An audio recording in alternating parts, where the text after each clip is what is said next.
Mikononi mwangu nalo gazeti Mwananchi lenye habari iliyopewa kipaumbele ni Samia, lenye habari iliyopewa kipaumbele ni simu janga kwa afya ya macho. Wataalamu wabainisha uchovu, kuona ukungu na maumivu ya kichwa, washauri mambo ya kufanya, serikali yataja kiwango cha madhara. Habari katika ukurasa wa 4 wa gazeti hili.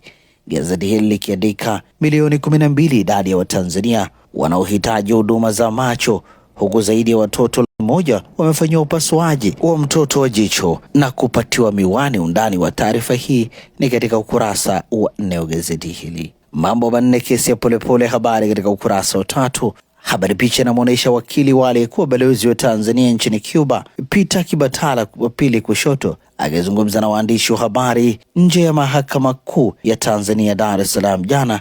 Kushoto kwake ni mama wa Humphrey Anna Mary Polepole. Undani wa taarifa hii katika ukurasa wa 3. Alichosema mpiga doria mitandaoni dhidi ya Lissu, aeleza mahakama kilichomvutia kuifungua video, alivyobaini jinai kwenye kauli za mshtakiwa. Habari katika ukurasa wa 8 wa gazeti hili. Uendeshaji nchi hauna majaribio, habari katika ukurasa wa 2. Mgombea urais wa Jamhuri ya Muungano wa Tanzania kwa tiketi ya Chama cha Mapinduzi CCM Samia Suluhu Hassan amewataka wananchi wasidanganywe. Undani wa taarifa hii katika ukurasa wa 2 wa gazeti hili.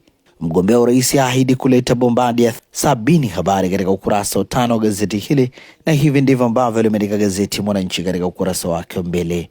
Tutazame sasa gazeti